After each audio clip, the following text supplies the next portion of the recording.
everybody, and welcome to Virtual TrekCon with Sirach Lofton.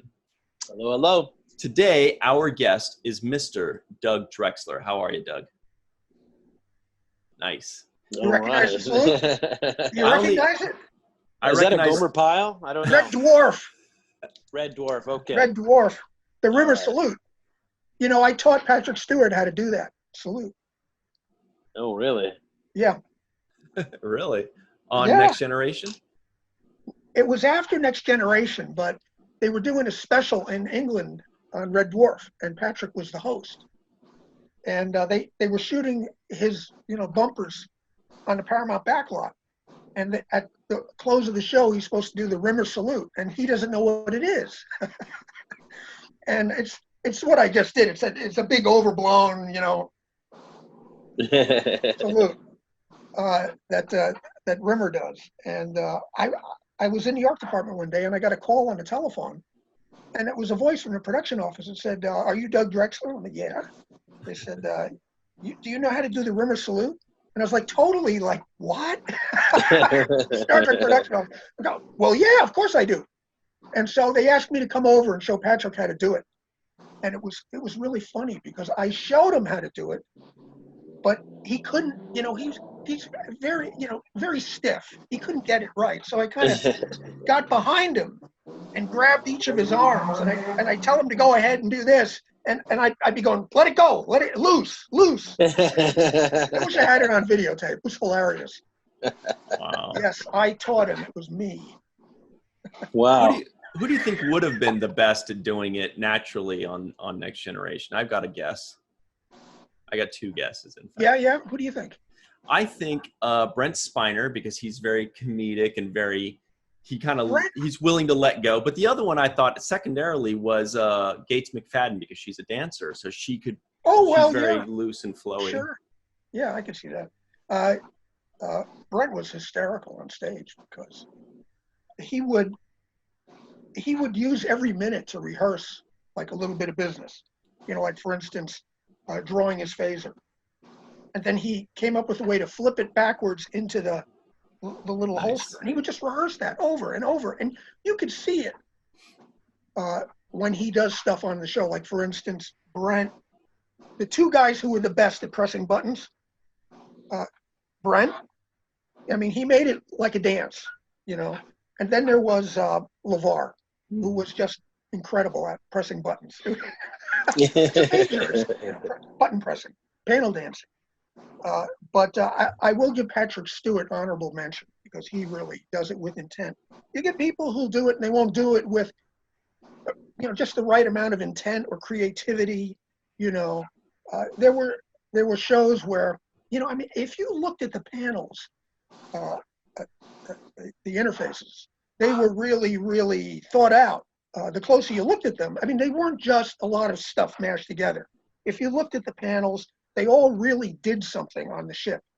And the closer you looked at it, sometimes actors would get a little intimidated. And Mike and I would have to go down the stage and explain. They'd want to know, okay, well, this is serious. How does this work? I remember when it was on... That's Mike Okuda for everybody at home. Mike Okuda. Generations, where they had the Enterprise B. And the gal who played Sulu, she took one look at the console and she knew that somebody really thought about this, and she asked for us to come down. And it was such a fun experience because I thought about it a lot. And I sat down at the helm and I showed her, don't be afraid to do a sliding motion, hit a few buttons, look up the screen to see for, what's happening, hit a few more buttons and then go, and she nailed it. And when I watched her in the movie, I saw her do the little slide, which I love. Nice. I love to see. You're like, that's my slide. That's yeah. That's the Drexler slide. I bequeathed it. Is that a pet peeve of yours, like how people are pressing the buttons on well, I don't get, bent out of shape or anything, but but you do pay attention though. The button slide. Yeah, I think the only time Jonathan Frakes used to do this quite a bit, he would sit up on the console with his butt on a whole swath of buttons.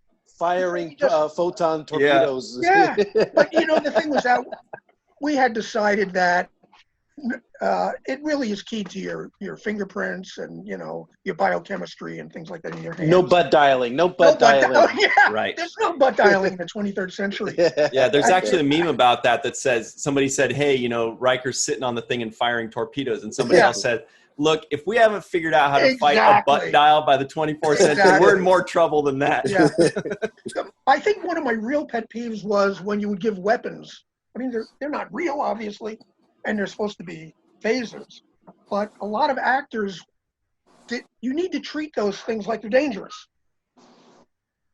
There are actors who'll use it to, like, point at somebody. You know? Hey, you know. Hey, you, over there. Yeah, I know. Oops. You know, so they need to. Usually they're so busy on stage and they're trying to move fast, and little things like that get by, and it's totally understandable. Sirach knows what it's like on stage. You know, they're desperate to not fall behind, you know, and make their pages. You know, so things like that sometimes don't seem all that important. But that was always a pet peeve to me. Treat the weapons like weapons. You know. Yeah, but they are important because, you know, those are the physical props we're working with. We're working with the console. We're working with the, you know, the tricorders. All of those things mean, you know, you have to at least handle it properly. At least look like you know what you're doing. Yeah, well, I mean, the fans are really sharp and they understand the technology. So if you're not, you know, paying the proper attention to it, it stands out. Usually it was, you know, guests who came in and didn't. I mean, look, when I was a makeup artist, I used to have guys come in to be Klingons who had never even watched the show. They didn't know what a Klingon was. And as a makeup, actually, that was one of the great things about being a makeup artist is that you become part of helping the actor find the character. You know, while you're doing the makeup, you'll talk about, well, who was this guy? And, you know, what did he have for breakfast? And, you know, does he have a good family life? You know, but that kind of talk really goes a long way. To help an actor. And the one thing I always told actors who came to the show, not knowing what a Klingon was, is I would always refer them to the Ten Commandments. You know, with Charlton Heston. And there's a larger than life quality to everything. People don't, you know, they don't speak in contractions like Data. You know, right? It's as a Klingon, it's opera. You can go as big as you want, and you can't go too far with a Klingon. You know, they're big and bombastic, and just go for it. So that was always great fun. Now, Doug, before we get too much into it, we should let everybody know exactly what you do, which is you've done visual effects, you've done scenic artistry, makeup, obviously in Star Trek, it's kind of surprising to have somebody that is working on Star Trek behind a computer and doing special effects or visual effects, I should say, but then also doing something tactile, which is, you know, making aliens, for example. I don't know if those two things are connected. Do you feel like those two things are connected, or do you feel like it's two completely different skills? It's all connected. You know, one thing informs the other. I mean, every time I would switch over to something else, everything, you know, when I would go and being a visual effects artist, when I went to Orville to do graphics for the show, everything that I learned doing visual effects informed things that I was doing when it came to doing graphics on Orville. When I was on Deep Space Nine, I hadn't had that experience yet. What I brought to visual effects, like I said, it's one thing informs the other. You'd be surprised, like somebody who is a visual effects artist and has just sat behind the computer and hasn't worked in the physical world with real light and stuff like that, or lit models, or had to paint a face and see what it looks like on screen or what it looks like through the camera. You bring that to visual effects and CG. That if you've had that experience, it's a real bonus to have worked doing all that other stuff. So yeah, it's all connected, all connected.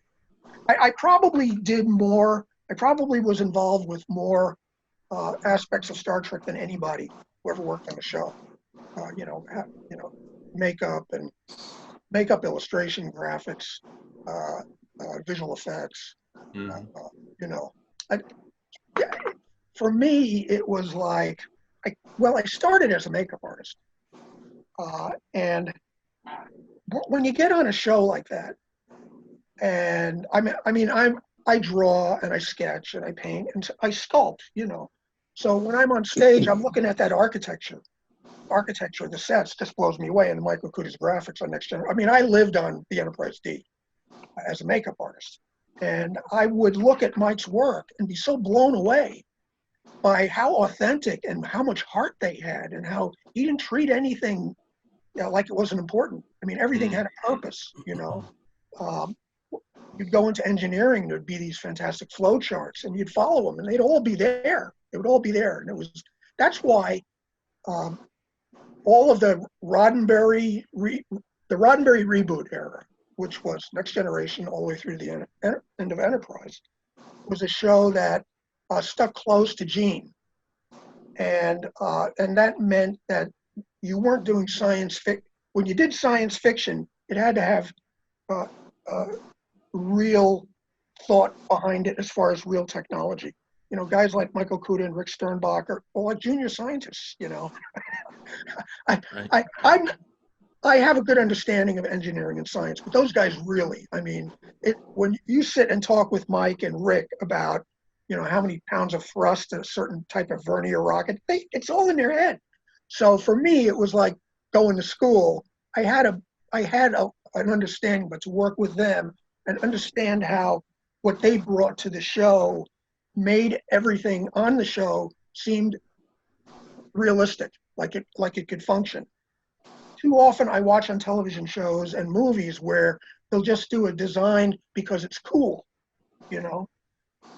The Enterprises, most of them anyway, you could look at them and half the fun was taking those, you know, like if you look at the Voyager, you could look at it and figure out how it works, how it comes apart. Star Trek fans like to take stuff apart. Right. It's a puzzle. It's a big puzzle. If you start looking at stuff and taking it apart and it doesn't work, that's a disappointment. I mean, basically, form follows function, and that's always important. But on Star Trek, you should do form follows function, but it's a little bit more like your car or an automobile, that you want it to look sexy at the same time, not just functional, you know. And that's what Star Trek spaceships are, for me anyway. You know, a couple things there really quickly. Number one, yeah, tell me about it with all that thrust. Sirac's always like, this ship doesn't have enough thrust to go, you know, warp 4.5 around a planet. That's bogey. You're my kind of guy. That's important. That's important. It really is. It really is. But the other thing is kind of something you said kind of perked my ears. You said the Voyager. And I've noticed that on Voyager, the show, that's the only show where they call their ship Voyager, not the Voyager. They say the Enterprise, the Defiant, but they don't say the Voyager. Was there ever a thing where they said, hey, we're going to just start calling it Voyager instead of the Voyager? Or is that just too nitpicky and nobody cares? No, it's not too nitpicky. I've thought about it myself. I don't know, you know, if I can draw a line to where that really started. Mm-hmm. You know, on the original series, they referred to the Enterprise as the Enterprise. Mm-hmm. But Kirk would still get on the communicator and say Enterprise. He wouldn't say, hey, the Enterprise. You know. Good point. I think that ships in the real world, they tend to just say their name, like Nimitz. And Nimitz was off the coast of, you would see you could say it, but I don't know. That's a good thing. Let's look that up. Let's find out.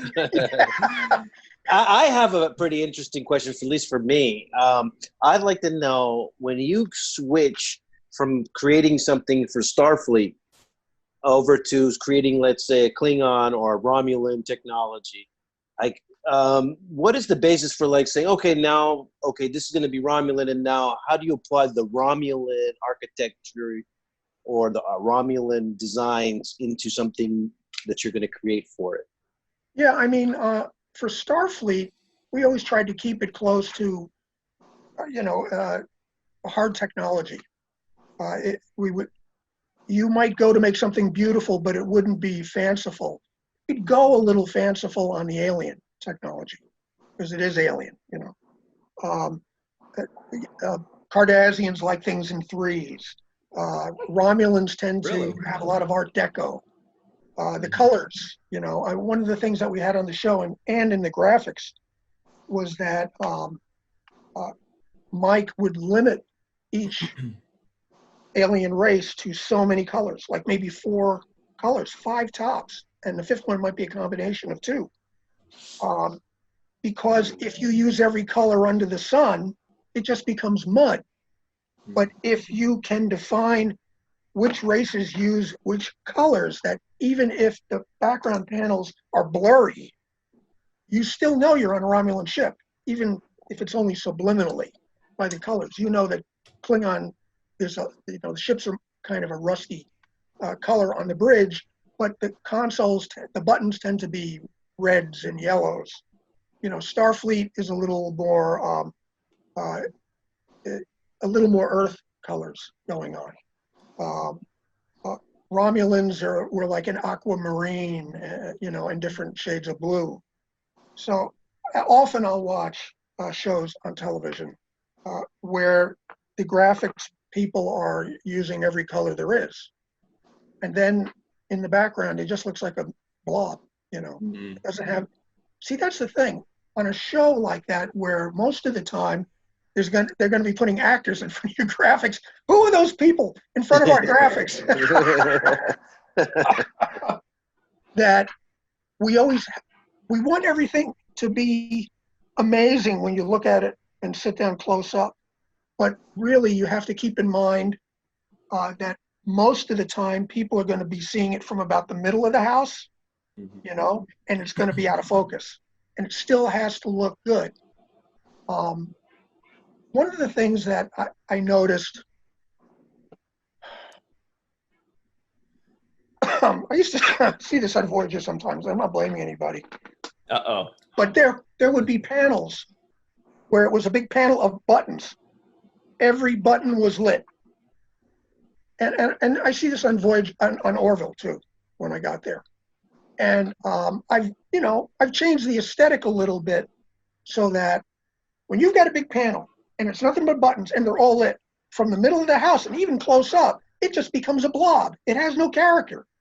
One thing that we always did, and that I'm doing on Orville and we did on Star Trek and Deep Space Nine and Enterprise, was you've got to take that panel of buttons and take a bunch out, turn a bunch off, have negative space and positive space, so that from a distance it has shapes happening. It's not just one blob. There's shapes doing things, so that even when they're out of focus, they're still interesting to look at.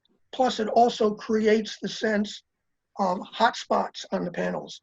There's activity over here. There's no activity over here. If it's nothing but activity, it doesn't tell you anything. It doesn't help you believe in the ship. When you break up panels that way, it makes you think that something's going on and that it's conveying important information. That's just crazy stuff by people. Working on this stuff for so many years, my brain has been warped. But you know, you bring up something that really interesting. I kind of wanted to touch on it a little bit more, which was kind of the way each alien race. By the way, do the Frankenstein thing. He was showing us his second head earlier. There it is.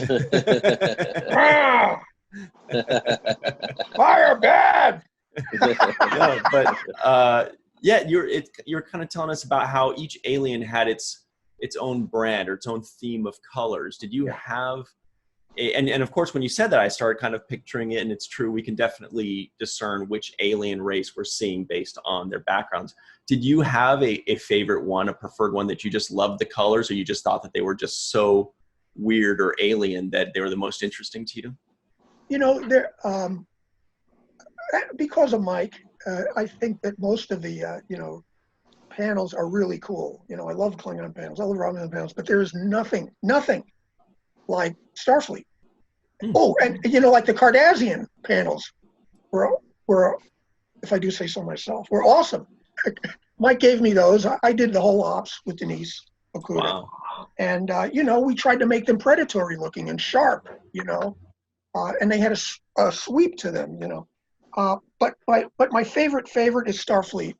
I love what Mike did there, and I just, you know, to do a Starfleet panel was like the biggest thrill for me. When we got the Defiant at the station, and I got to lay out all those panels for that show, that was a blast. And I love doing cutaways of ships. I mean, I've done so many ship cutaways. I mean, I did the Voyager cutaway and the, you know, the Defiant and the station, and you know, I just love doing cutaways. It's just one of my things. You know a little bit more about the Cardassians, because this is so fascinating. But when you mentioned Cardassian, you know, panels and ships, I always got this feeling of not just the theme of colors, but almost like it was inspired by a type of animal or a type of organism. It almost felt like, not just in their makeup, but in their ships, they almost had a fish or a reptilian kind of design to them. Was there a specific kind of animal you guys were modeling it after? Well, I mean, they did have a reptilian look to them. They had a little spoon on their foreheads, and when you design for a show like that, you're drawing from everything. If there's already, you know, if there's already Kardashians. Ferengi. You know, if they're Cardassians and we already have makeups, we'll take cues for design from those makeups. You know, when it came to designing the exterior of Deep Space Nine, elements of that made their way into the graphics. You know, when I was doing graphics for Ops, I was highly influenced by what Nathan Crowley and Joe Hodges did a lot of the exterior detailing. Rick Sternbach was mostly involved with the overall shape of the station, and Nathan and Joe took it and really, you see, because when Rick did his station, it's still, Rick is a real Starfleet kind of mindset, and the station looked a little too familiar technology-wise. So that's where Nathan and Joe came in, and they gave it that, you know, Cardassian feel with the panels and the, you know, if you want to call them scales or whatever on it. Those made their way into all the graphics on the ship. Same thing with, you know, the Bajorans. I designed the Bajoran logo for Mike, and you know, I have lots of circles happening. If you look at the Bajoran ships, the consoles on the Bajoran ships, it's all circles within circles within circles, because first of all, we've got this round station, but because everything that we know about them is based on the wormhole. It's like a religious artifact, you know. Interesting. And that is doing this all the time, like a whirlpool. So that made its way into everything Bajoran, the symbols and the logos and things like that, you know. One of the things I wanted to say about the Starfleet stuff that Mike did through the Roddenberry reboot era,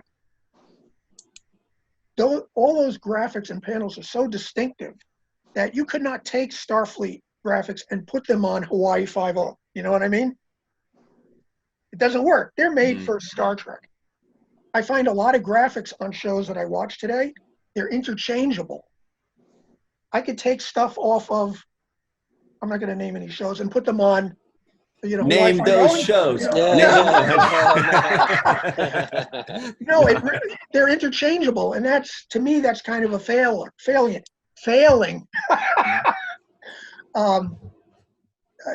They should have a distinctive fingerprint about them, you know, which is what Mike did with everything on all the Star Trek shows that he was involved with. A brilliant guy. I have a couple of things. One is when you talk about the sleekness and design of Starfleet and the way they make their consoles and the ship designs. It makes me think of Apple and how they revolutionized the iPhone and made it streamlined, and you know. Apple was very influenced by the next generation. That's what I mean. Yeah, that's what I mean. You're totally right. And you know, I mean, when they did their iPad, they were thinking of the pads that we used. They even used the same name many times on DS9. You know, yeah. I mean, holy crap! When I got my first iPad, it was like it was exactly a Starfleet pad. Exactly a Starfleet pad. That was so exciting. They wanted to call it a PADD, personal access display device. Paramount wouldn't let them. Wow. and the same goes for the graphics on the show that Mike did.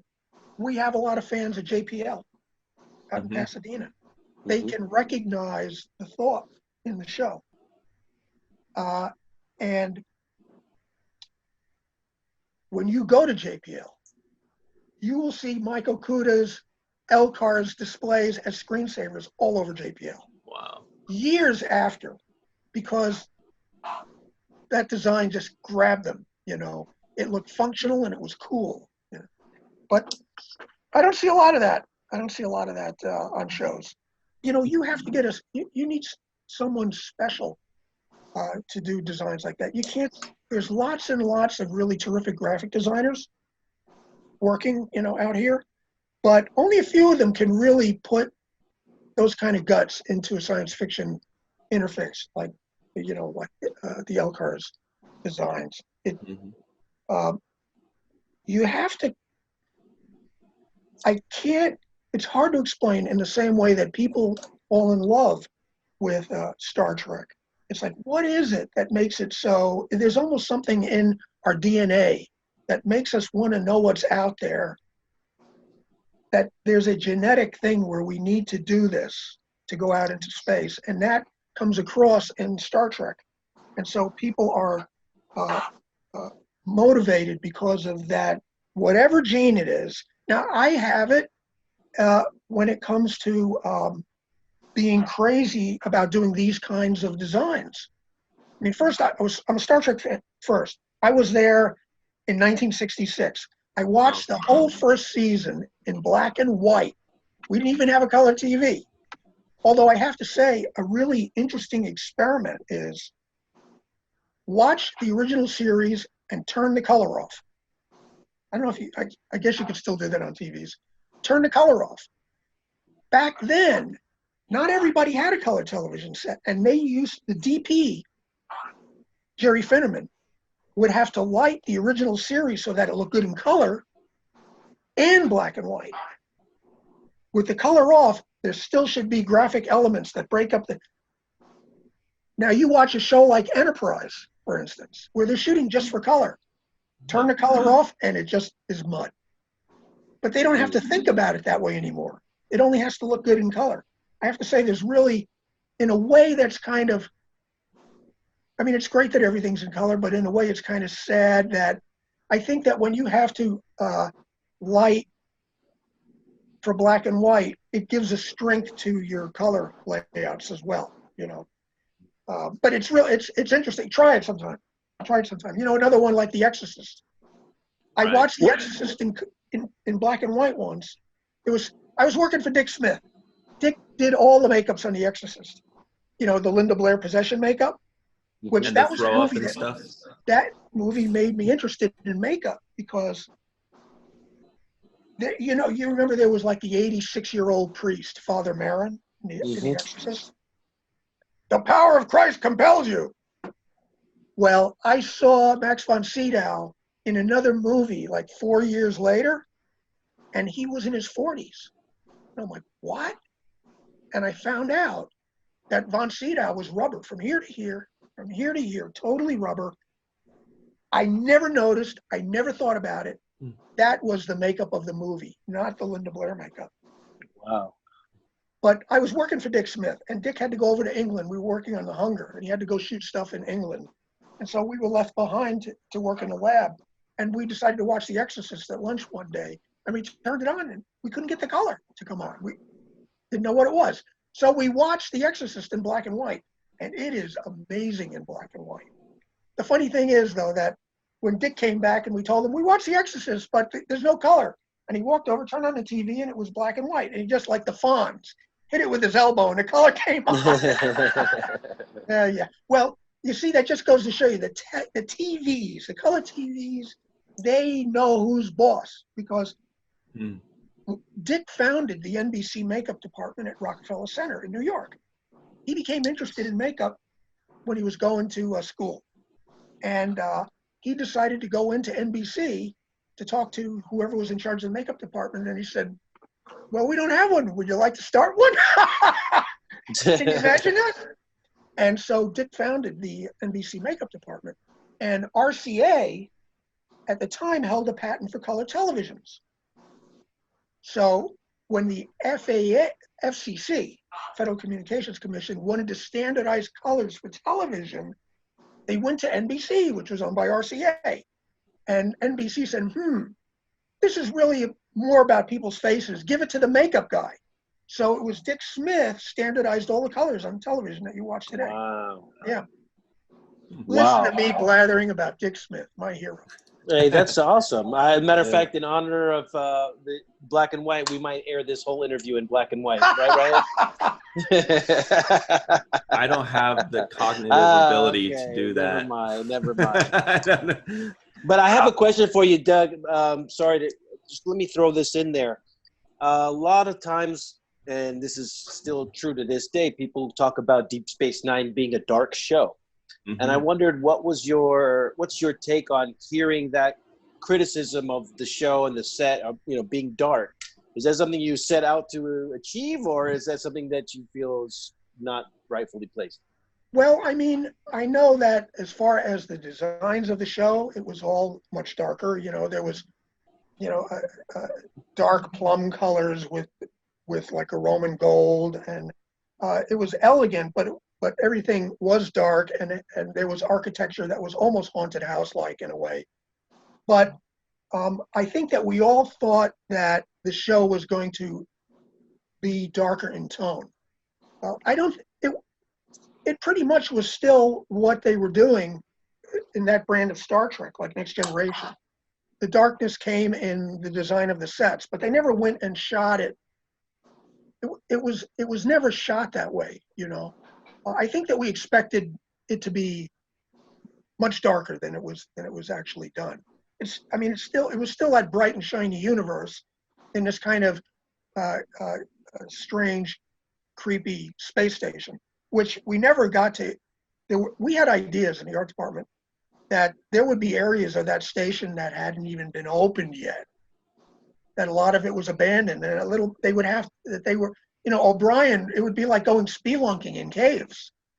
He would go and find areas that no one had seen, that had been sealed off, for like 30 years. We thought that the station would be played a little more like a haunted house, I guess. I love Deep Space Nine, and I think it looks fantastic. The design work to go from Next Generation to Deep Space Nine, mm-hmm. with that, they contrast each other really well. It really is. The first time I'll never forget, me and Denise Okuda walking through, was the promenade was it on 18? I can't remember, but it was totally empty. They were just about to start laying out the floor where everything was going to go, and there was nothing there. There was a pigeon walking through the stage. I remember me and Denise, we were saying, remember this. It was probably Odo. There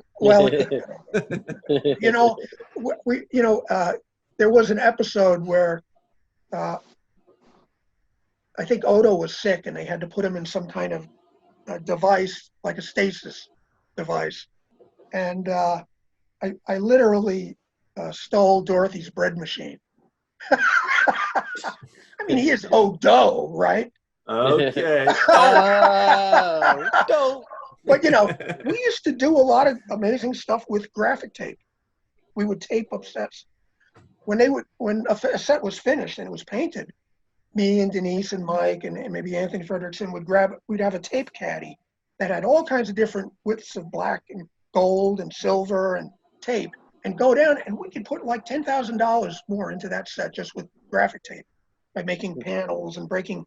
If you've got a wall that's got nothing going on, you could go and make something out of that wall that's really cool. We did labels and stickers and things, and I'm sure that Sarakas probably remembers some of the Starfleet. We call them capsule labels. They were these labels about like, what do they have on here? See, that's living with Doug. See, I could just reach over and find a couple. There they are. Wow. But they used to have. Can you hold those up to the camera for a little longer? These are really early ones. They're backwards. Yes, I'm sorry. Yes. No, they're right. Now, the real early ones just had numbers here, down here. But one day, Mike decided to put a few gags in them. And people on stage loved them. And I remember when Entertainment Weekly did an article on Next Generation, they made a special point of showing those labels. And they would say things like, you don't tug on Superman's cape, you don't spit into the wind, you don't pull the mask on the old Lone Ranger, and you don't mess around with Jim. That's the one. Yeah, or 186,000 miles per second. It's not just a good idea, it's the law. Stuff like that. Yes, and I remember also reading on the panels that you would press in the control rooms. There would be names of people that I recognized. So I would say, hey, I know this. I know these people. You know something? I apologized to you for this many years ago, and it was not to diminish you in any way. It's just that, let's face it, when you first got there, you were just the kid. You know, you grew into being practically an adult on that show, and your power as your character really grew. Mm-hmm. But at that point, I mostly for the Starfleet stuff, it was mostly initials from people from the Next Generation, because a lot of those buttons were brought over from Next Generation. The Starfleet stuff was, and your initials weren't on there. And you came up to the art department. Yes, I did. I never forgot the embarrassment. I was so embarrassed. I fixed it.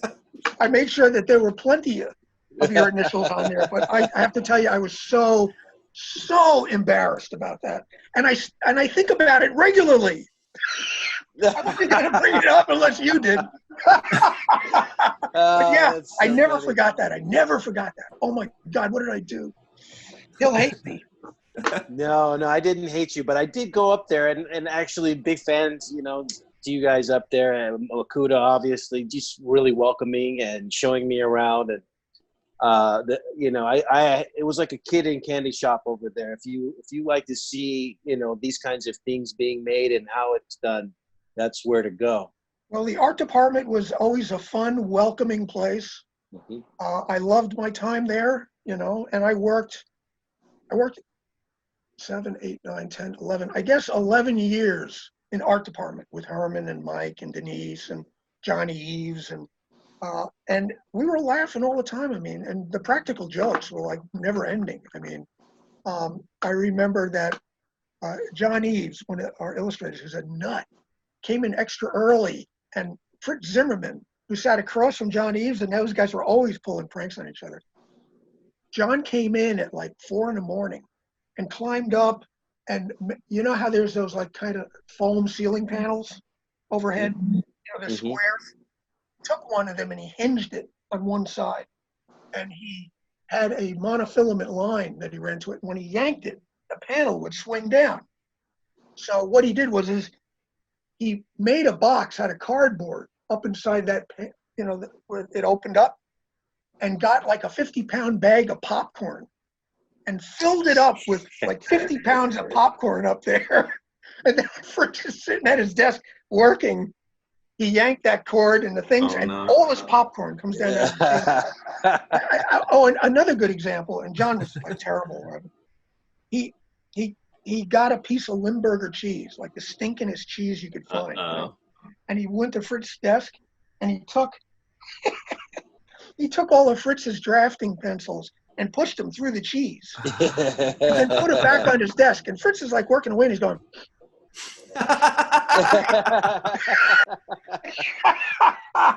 Oh my God, we had some fun.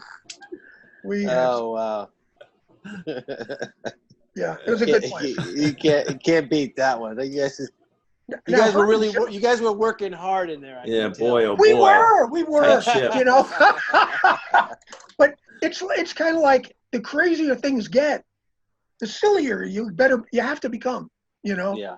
Because if you can't laugh, then you're really in trouble. You got to find the funny in everything. And I always found for myself that whether it was makeup or visual effects or whatever, the later or the greater the pressure or as screwed up as things would get, the funnier they got. I mean, we would just be laughing our asses off because it was so crazy, so insane, you know? Yeah, I meant to ask you about that. You know, there's a lot of pressures for all of us, you know, to perform and get it right. And I'm sure there's a lot of pressure on you guys to get things done the way they want it done. Was there a moment where you were like, this is too much for me, or this is just like, what are we going to do? Did you ever find those kinds of moments? I've had so many moments like that.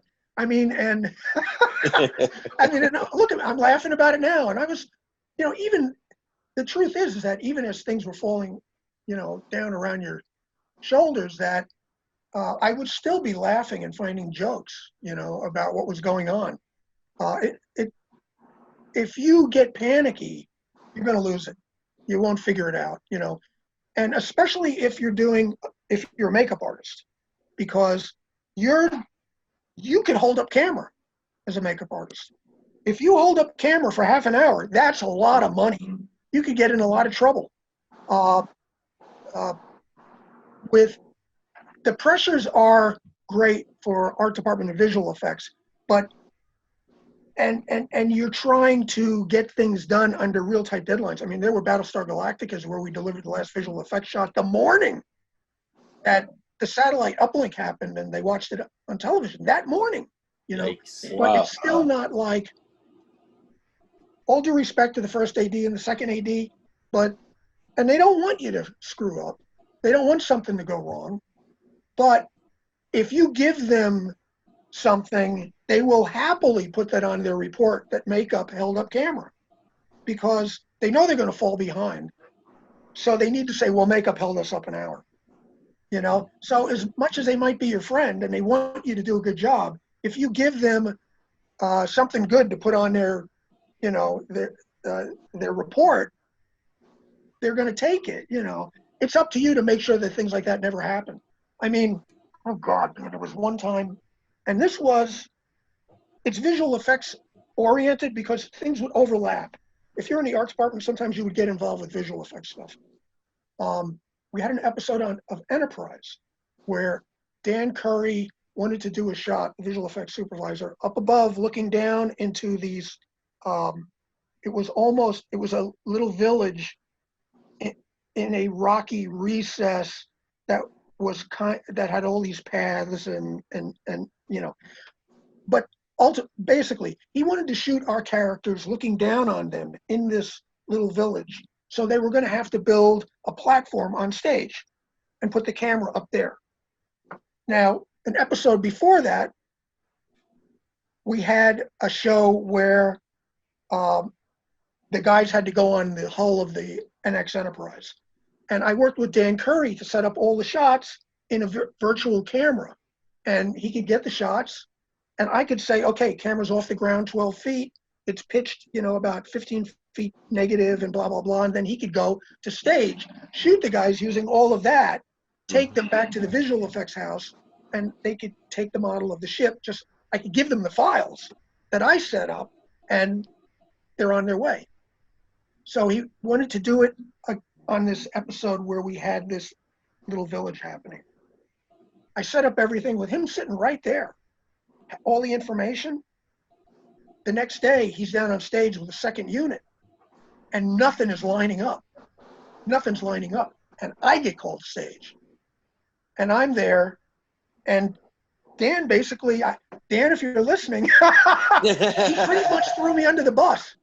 It was up to me to work it out. He just went off and, you know, was chatting with somebody else. And I had all these people around me, the DP, the director, everybody like this at me. And that can be really overwhelming. And you're like, what the fuck? You know, I'm going to lose.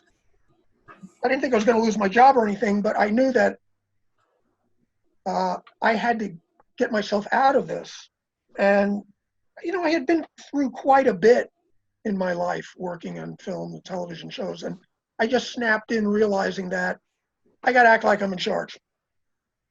Once I do that, they'll fall right in line. I guarantee it. And I just, you know, I turned around and said, look, guys, we can just try to figure out who's to blame here, or we can make it work. What I want you to do is pick up this platform and move it back 10 feet for me. And they just like, as soon as you give them, you tell them what to do, they're incredible. The crew's amazing. Yeah. But up until then, they're all like, you did it, you did it, you did, all trying to figure out who screwed it up. Who screwed it up isn't important. We got to get the shot. Yeah. What do we do now to make this work? And if you crumble, you're doomed. You have to take charge. And once you take charge, they will all fall in to do anything that you need them to do. And that was one moment I remember. I mean, I had some, my God, I mean, so many of them. One of the things I remember was when I was doing makeup on Next Generation, most of the makeup artists would just put the makeup on people and then they'd go and sit, have a cup of coffee or something like that. But, I came from my own makeup company. We did, I had just come from Dick Tracy. We did all those faces on Dick Tracy. And it was my habit to look through the camera lens. I want to see what the DP sees. I don't want to look at it from over here. I want to know exactly what he's seeing through his camera. And the first time I did that, everyone was shocked. But because I had just come from a big picture with Warren Beatty, they were like, oh, okay. Yeah, sure, whatever you want. And I remember Mike Westmore telling me later, thanking me, that I did that because I'm making him look good. And you were looking for makeup, right? To see if there was any imperfections or anything that you needed to touch. Well, the thing is, when you're doing appliances, there's edges that have to blend off. Not everybody is really good at blending an edge who's a makeup artist. Not every foam latex appliance that comes out of a mold has a good edge on it. Sometimes those things were baked the night before and they come out and the edges suck. So it's like, now what are you going to do? Well, you're going to have to pull out every trick in the book to blend those things in. Back then on DS9 or Next Generation, whatever you saw on screen is what it looked like on stage. If there was a bad edge and the DP isn't going to, see, the thing is, it's a camera trick. The DP has to help you. I've had conversations with DPs before where they're like, well, it's not my fault if there's an edge there. I'm like, yeah, but you could put a light over here and fill in that edge and no one will ever see it. And if you have a good DP, they'll do it for you. Or you'll get someone who's a diva who says, I'm the author of the cinematography and I don't listen to you. I'm in charge. There's egos sometimes that you have to deal with. Sounds like they're all Italian too. Well, this guy was, who I'm making fun of here is Vittorio Storaro. When we were on Dick Tracy, he spent a long time thinking about how he was going to light Dick Tracy. The thing was that he didn't know enough about makeup to realize what certain kinds of light will do to an appliance. It's not skin. I mean, now there's a piece that you could make silicone appliances where light actually passes through them and diffuses through them, which is the way skin is. When you're using foam latex and you've got a layer of paint on it, the light is hitting it and it's going, it's not diffusing out. So it's a camera trick. The DP can make that happen for you. Today, a bad edge is no big deal. If there's something wrong in the makeup that's looking bad, you could have post fix it now. They could bring it into a program like After Effects and blend that edge off in post. You couldn't do that back then. If it was a bad edge, it was a bad edge. And it was like, hello, I'm an edge.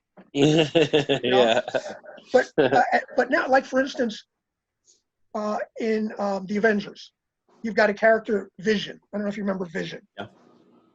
That if you look at the green screen stuff that they shot of him, the makeup is only 60% of it.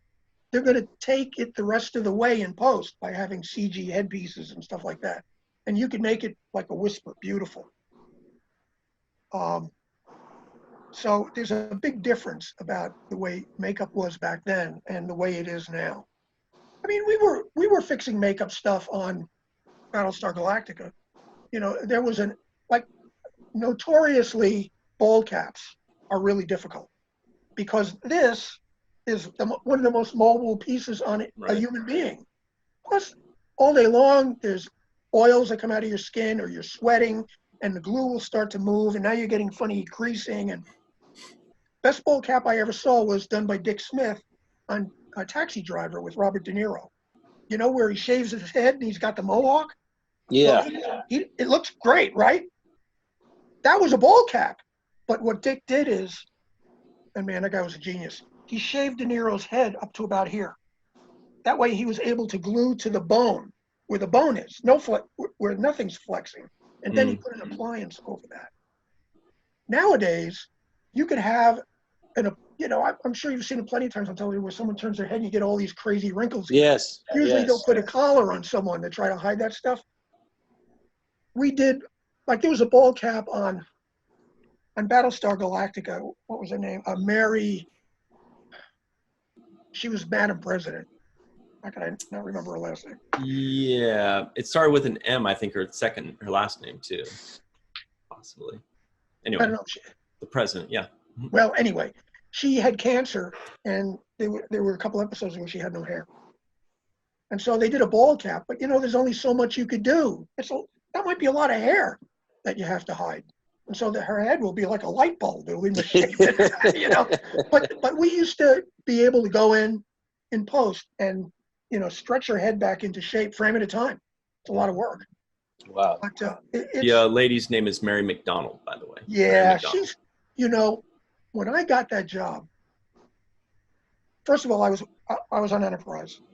We knew that something was up with Enterprise. You know how you know when maybe there's going to be a problem? Uh-oh. When you're in the art department and people you never saw before are coming in with tape measures and measuring the room. And like we looked at each other and we're like, that's a bad sign.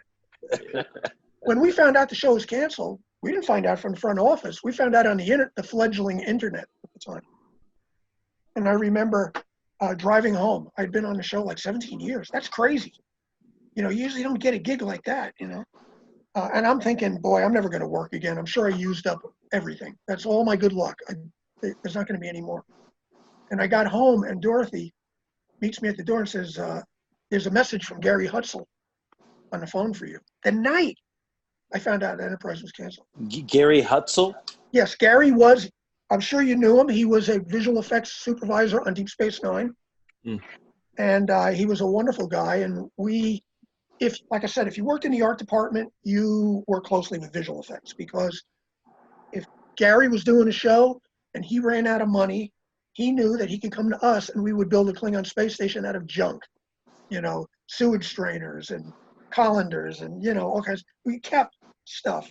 And Gary, a Romulan would remind you that a Klingon cruiser is junk, by the way. Yeah. Well, yes, it should be hauled away as garbage. That's what the line I was thinking of. That's a Klingon saying that to the relationship. Yeah. When we did that episode, Trials and Tribulations, that was like a high watermark for us. I mean, me and Mike and Denise, and we were all big time original series fans. And to get to go back and recreate those sets was just like mind-boggling for us. We were so excited. And you look at them today and it's still amazing what we did. That was a time, I have to say that I'd been studying to work on Star Trek since I was like 13 years old when the original series was on. And I collected slides and photos and newspaper clippings. And when we did Trials and Tribulations, I had stuff I had saved since I was 13 years old to use as reference material. Wow. Now you could go on the internet and I could type in Enterprise Bridge and 60,000 things will come up. Back then, you couldn't do that. If you didn't have the stuff already, there was no place to get it. Paramount didn't have anything. They had nothing. So we recreated all those sets from reference material that I'd been saving for years and years and years and years. We had VHS tapes at the time. So I was telling my story. I got sidetracked. That's one of the things. I tend to go off and I'm driving home. I'm thinking, I've had it. I come home and Dorothy says, there's a message from Gary Hutzel. And Gary, I knew, was in Vancouver on Battlestar Galactica. I'm thinking, oh my God, he's going to ask me to come to Galactica. And I call him. And he says, I heard about Enterprise. I'm like, yeah. And he says, well, every cloud has a silver lining. And that's when he asked me to come and be CG supervisor on Galactica. Now, Ron Moore's Galactica is more a descendant of Star Trek, those shows that we did, than Battlestar Galactica. If you ever watched the old Galactica, when I got look, I had seen it. I wasn't hooked on it like I was Star Trek. But when I got on the new one, I said, I'm going to go buy the series. I'm going to watch it and learn everything about it. I'd seen it before. Man, I got about 4 episodes in and I was like, oh, watch it anymore. Oh, no. It's really, listen, there were charming characters and, some fun stuff, but ultimately it was for the kiddies, It was really weird to me that in the pilot episode, they lost, the whole planet was destroyed by Cylons, and they go to like a discotheque and they're partying and smoking weed. You don't even care. It was 1979, baby. 1979. Hey, get over it, man. So yeah, Gary didn't forget me. He snatched me up right away. I went right from Enterprise to Battlestar Galactica, which was. And so you amazing. did go to Vancouver, or did you move there? Did you move to Vancouver, or? I was in Vancouver for 1 season. Mm. They treated me really well, man. I mean, I had a fantastic apartment in the middle of Vancouver, which is a great city. I had they rented me a Jeep. A Jeep. It was a Wrangler or something, that they rented. And I would drive to work in, and then they gave me, on top of that, they gave me a per diem, Nice. Money on top of my pay. It was really, look, it's hard to be away from home.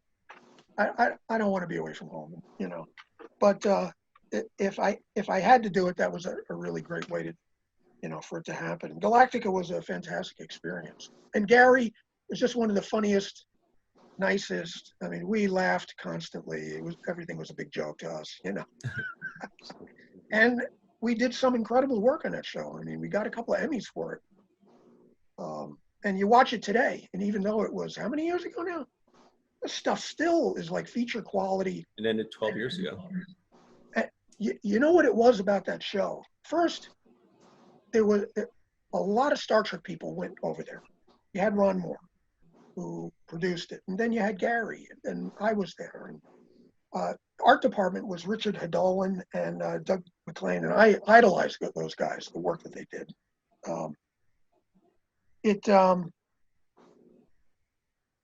Forgot where I was going with that. That's what happens. It happens. No, it's happening more all the time.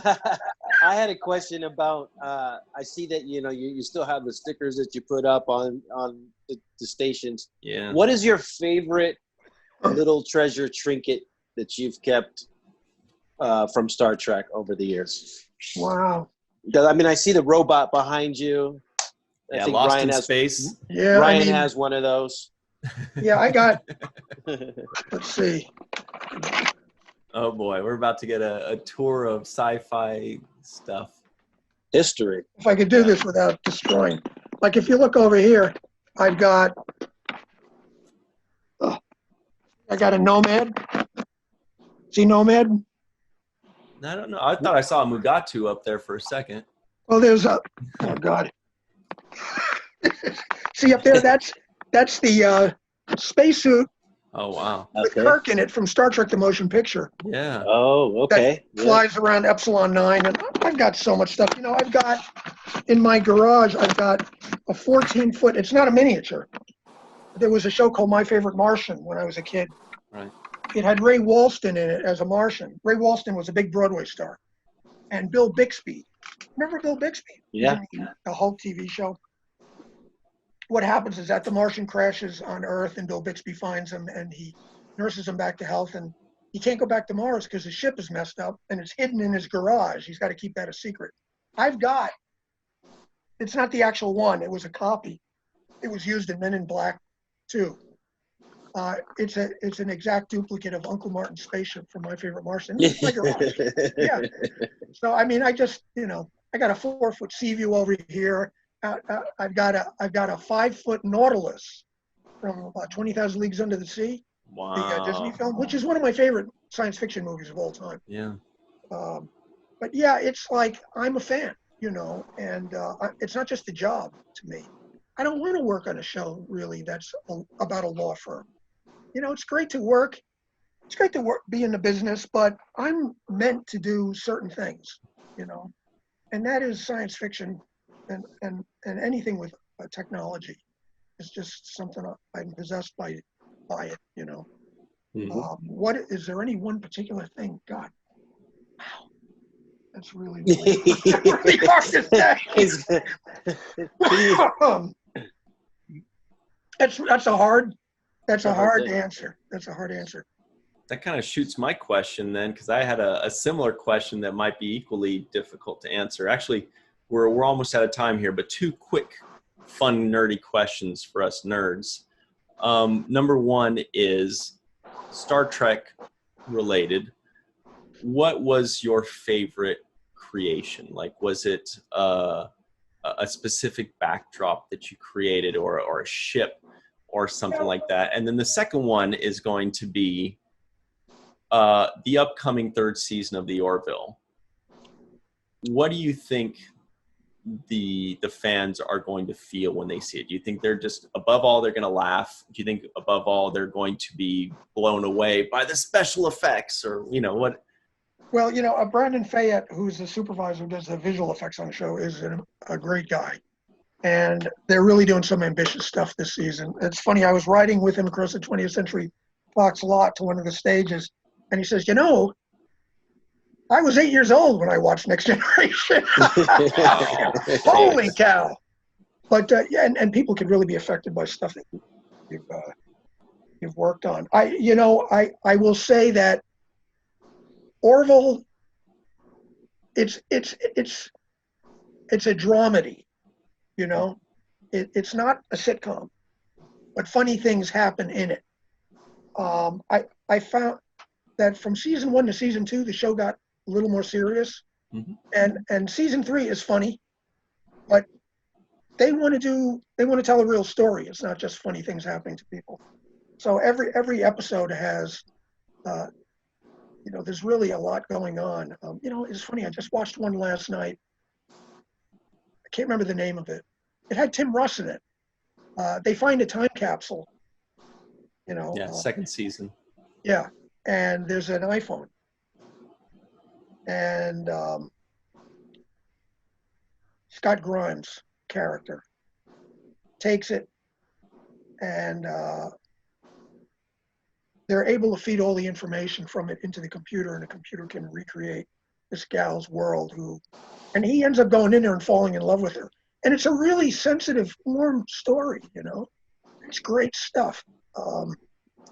I find Orville is a little more the way I like my Star Trek, where it's not grim. You know what I mean? It's funny. I was just reading an article today. Patrick Stewart, even though he's the star of Picard, says that he was shocked by the use of profanity on Picard. I think that they use the F word a few times. F word is fuck, by the way. Yes, I thought it was Ferengi. And you know what? See, for me, I don't want to see these people being just like us. You know what I mean? That we can't talk without using profanity and being crude and being horrible to each and mean to each other. When I watch Star Trek, they don't need to talk like that. They're more evolved, And I don't want to see the Admiral saying fuck, that pulls me out. Now, I've had people say, oh, what's wrong with you? That's the way people talk. Yes, I know that. I talk that way too, but I don't want them to be talking that. I think there was a scene in Star Trek IV, The Voyage Home, where Kirk explains to Spock why the profanity. People think that in order to be, recognized, they have to. I don't think there's a place for that on Star Trek. I think those people should be better than we are. But as far as Orville goes, I guarantee you that design-wise, they really raised the bar for season 3, and I thought they were doing pretty good already. God, I mean, the stuff I've seen that I can't talk about. And it looks beautiful so far. The things that we have seen in the first two just wait, seasons are man. beautiful. You know, I like to tell, you know, Robert Strohmeyer, who's the art director on the show, you know, and this is, I'm not bragging or anything, but I've seen everything, man. You know, for television science fiction. I've lived on the Battlestar Galactica. I lived on the Enterprise D. I lived on Deep Space Nine. You know, I've seen a lot of amazing sets. And there's some stuff in there that's just going to knock you out. Nice. And I cannot wait till people can see some of the stuff. I came in at a real good time to the show because they spiffed up a few things that I got to, you know, put my thumbprint on. And Robert Strohmeyer said that to me. He goes, "Well, you came in at a good time to make an impact." You know, so, and that was to have him say that to me was wonderful. Yeah. Yeah, unfortunately, we've got this crazy virus. You know, I wish that people would, I don't know what it is, where it's not a big ask to wear a mask, you know. And it rhymes. And it rhymes, too. That's a meme right there. It's not a big ask. Just wear your mask. Yeah, we'd be back to work by now, you know. Yeah. And I'm afraid that we're going to see, I don't think we're not out of the woods yet, you know. No. So I don't know when we're going to go back. I hope it's before the new year. You know, I wanted to second your point, though, that you made about the F-bombs in the new Picard show. And that was something I think that I pointed out, too, as well, Ryan. If I didn't notice it watching it, and I thought it was excessively used. I think I could tolerate maybe one for a moment that was just a point, you know, you want to put extra emphasis on. But I did think it was it was used too casually. And the other thing that bothered me was when we were doing DS9, one of the things that they made sure we did was stick to the script, and they didn't want certain words that remind us of time periods to be used. Right. So, you know, like, hey, what's happening, man? You know, that's something that's a greeting that we use. You know, that it has a period to it, right? It's dated, yeah. You don't want to date it too much. Yeah, and so I felt the same thing that you felt, which is I don't see the place for these curse words in the show where it's not necessary. Okay, once in a while for emphasis, you can say a damn or a shit or something like that, but I think it was a little bit excessive to just be dropping F-bombs every time you get mad, because there's different ways to express yourself. And I thought Star Trek was the best at getting that done in a you know, being articulate and being an intelligent show. Well, right. I know that it was important to Gene Roddenberry to show us it's our better angels, you know. So we've come a long way. And that was always a point on the show, that people were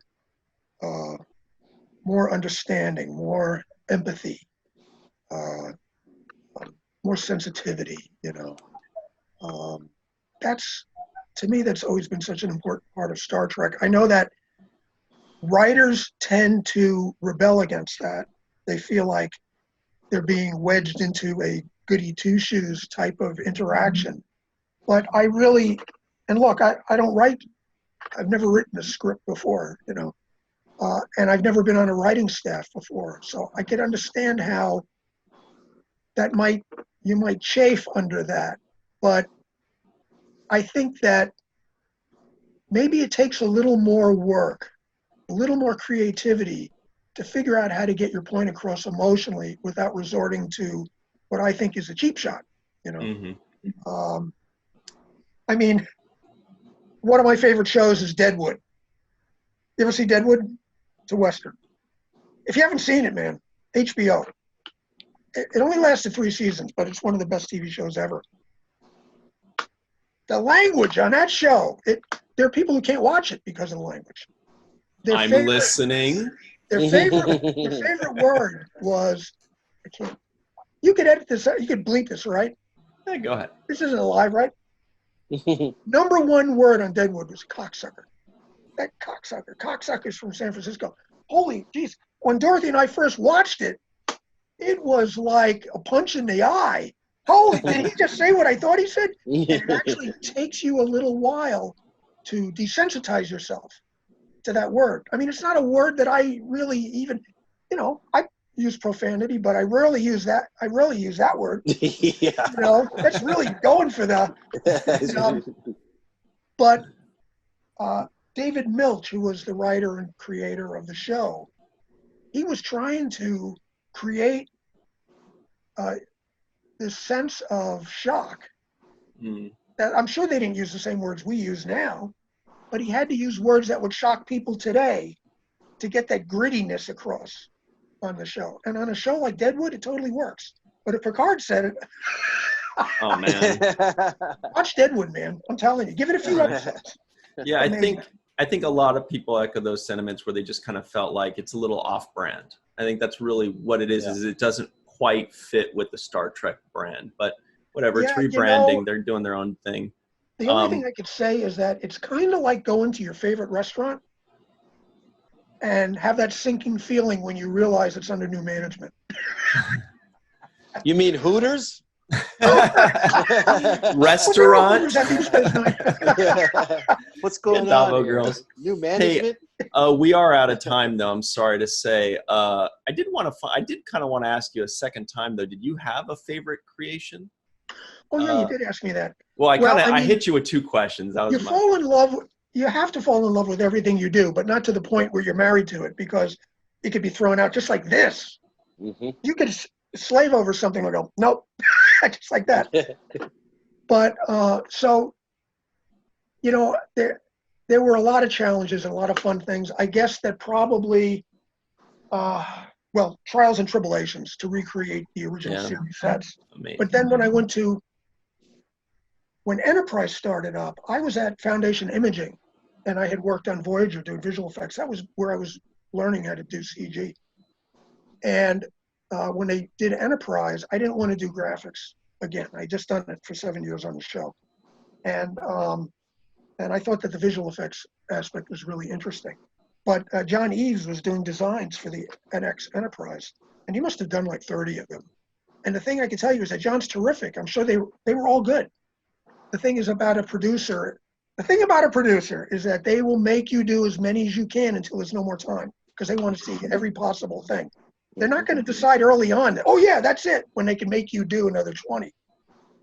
So it got to a point where John had to move on to doing other things. And Mike Okuda said to Herman, why don't you invite Doug back? He's up at Foundation Imaging on Voyager. Have Doug come back. He'll bring everything he learned about CG to the art department. And that's what happened. And it was the first time a ship was designed in the art department using CG. Up until then, it was all sketches. And you know what? If you're a really amazing artist, you can make a turd look fantastic.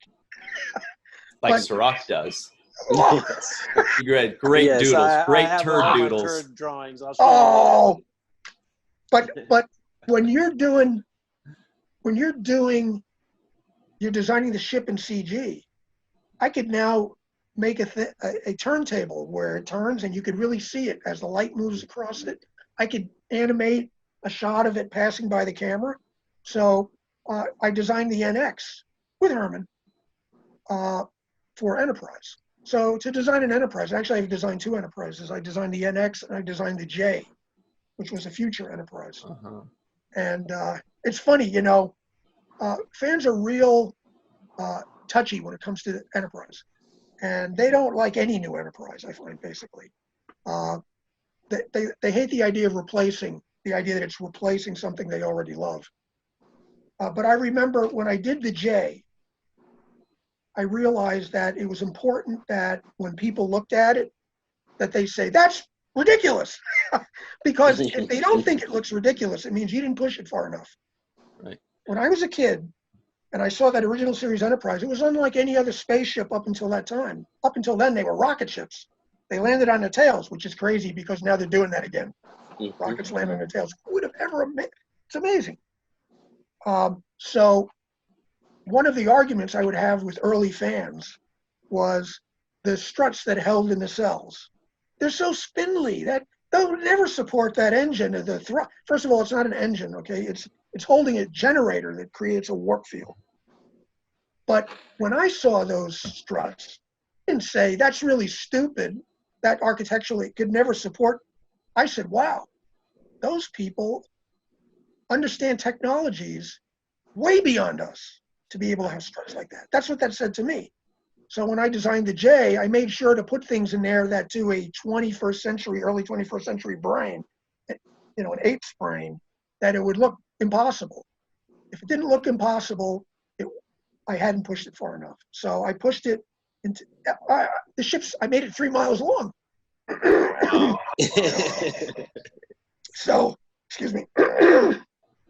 But smog. Yeah. Where are you guys anyway? Are LA. you in LA or where are Los you? Angeles, yeah. You are? Yeah. Yeah, You're in let's get LA together too? sometime.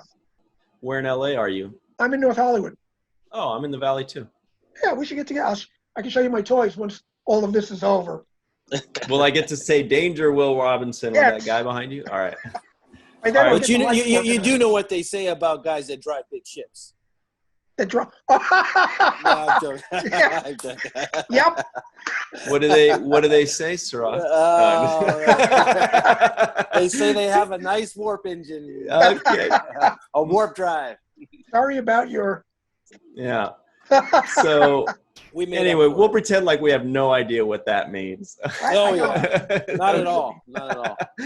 Anyway, we do have to run. Doug, this has been awesome. We'd love to talk with you again. Yeah, it was great hanging out with you Amazing. guys. Oh, yeah. Tons of Wow, fun. Sirach, it's amazing to see you. You too. And I feel like we can do this for like another 10 hours because there's so many questions I have. Undoubtedly. And you know everybody. So, I mean, when we do this again, I want to ask you some more questions about Great. I'll look your forward to life that. experiences. Yeah, love to do it. Yeah, it's gonna be Awesome. great fun. Hey, lads. Yeah. All right. Well, thank you so much, Mr. Doug Drexler. Everybody at home, Thank you. you've seen Yes, all of his everybody at work home, and thanks like for all tuning of in. the Star Trek series. You're going to see his new stuff on the Orville, or as I like to call it, the Snorville. No, I'm just kidding. I love it. I love the he Orville. he loves the Orville. Let me Don't tell I you, actually if you're do. I working really behind like the it a lot. scenes, you won't be sleeping. Yeah, no, I actually like it a lot. I think He I can't think wait it's for good. season 3. He knows Oh, it. season 2 is going to be so cool. Yeah, Some amazing no, it stuff. really it's You're right. captured '90s Star Trek and added a little humor and humanity to it. I think Yeah. it's beautiful. I think it has achieved what it set out to achieve. I'm really Seth happy. MacFarlane is a pretty amazing guy. I mean, you'd be surprised, but he's actually a very shy person, believe it or not. But look, Okay. here's a guy who writes, directs, produces. He's even got albums where he sings. You know, I mean, it's like, what can't this guy do? He's kind of a Baseball. little bit of a genius. Baseball? All right. Well, thanks Hey, very you much, Doug Drexler. It's been awesome. Everybody at home, check out all of his cool information in the description box below. And we'll see you on the next video, guys. Thank you. All right. See you guys.